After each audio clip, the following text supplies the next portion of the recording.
The equation of continuity four relativistic spin zero integral particle. നമുക്ക് ഈ Klein കോഡൻ equation ഉപയോഗിച്ചിട്ട് നമ്മുടെ റിലേറ്റിവിസ്റ്റിക് ക്വാണ്ടം മെക്കാനിക്സിൽ കണ്ടിന്യൂറ്റിയുടെ ഈക്വേഷൻ ഡിറൈവ് ചെയ്യാൻ പറ്റും. എങ്ങനെ?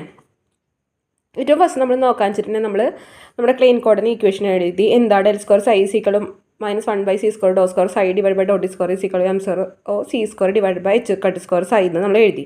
അത് കഴിഞ്ഞിട്ട് നമ്മൾ ഇതിനെ സൈ സ്റ്റാർ കൊണ്ട് ഈ ഇക്വേഷനെ ത്രൂ ഔട്ട് മൾട്ടിപ്ലൈ ചെയ്തു. അത് കഴിഞ്ഞിട്ട് ഇവൻ്റെ കോംപ്ലക്സ് കോഞ്ചുഗേറ്റ് എടുത്തു. ഇവൻ്റെ കോംപ്ലക്സ് കോഞ്ചുഗേറ്റ് എടുക്കുമ്പോൾ എന്താ സൈ ഒക്കെ എന്തായി മാറും?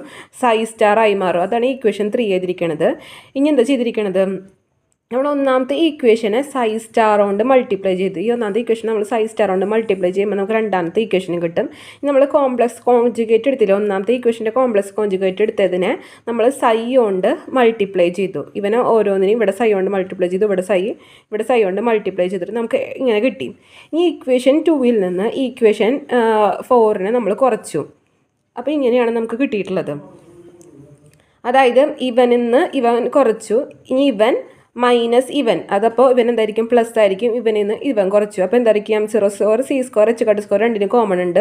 ഇത് സൈ മൈനസ് സൈ സ്റ്റാർ ആണ്. ഇത് minus of psi star minus psi ആണ്. അപ്പോൾ ഇവൻ 0 ആയിട്ട് നമുക്ക് കിട്ടും. ഇനി എന്താ ചെയ്യേണ്ടത്?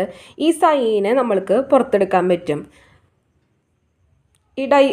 ഇവിടെയുള്ള ഇവനില്ലേ, ഇവനെ ഈ സൈ സ്റ്റാർ ഡെൽ സ്ക്വയർ സൈലത്തെ ഡൈവർജൻസിനെ നമുക്ക് പുറത്തെടുക്കാൻ പറ്റും. അപ്പോൾ നമുക്ക് എങ്ങനെ മാറ്റും? Divergence of psi star del of psi minus divergence of psi star psi എന്ന് നമുക്ക് കിട്ടും.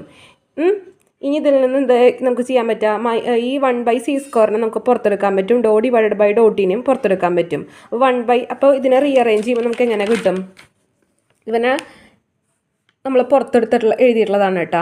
നമ്മൾ ഡോ ഡിവൈഡ് ബൈ ഡോട്ടീനെ പുറത്തെടുത്തു, 1/c² പുറത്തെടുത്തപ്പോൾ നമുക്ക് ഇവനെ നമുക്ക് ഇങ്ങനെയാണ് ബാക്കി കിട്ടിയിട്ടുള്ളത്.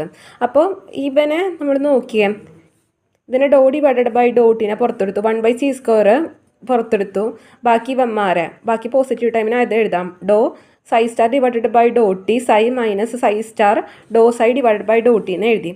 ഇവനെ നമുക്ക് നോക്കുമ്പോൾ കണ്ടിന്യൂറ്റിയുടെ ഈക്വേഷൻ ആയിട്ട് ഇത് മാച്ച് ഇല്ലേ? ഈ ഭാഗം എന്ന് പറയുന്നത് കറണ്ട്, ഈ J of divergence of J plus doe rho divided by doe t ആയിട്ട് മാച്ച് ഉണ്ട്. ഈ ജെ എന്ന് പറയുന്നത് ഇവനായിട്ടും അതുപോലെ റോ എന്ന് പറയുന്നത് ഇവനുമായിട്ടാണ് മാച്ച് ചെയ്യുന്നത്. ഈക്വേഷൻ ഓഫ് കണ്ടിന്യൂറ്റിയാണ്. ഇലക്ട്രോ ഡൈനാമിക്സിലത്തെ ഈക്വേഷൻ ആയിട്ടാണ്. അതെന്തിൻ്റെ? Principle of charge conservation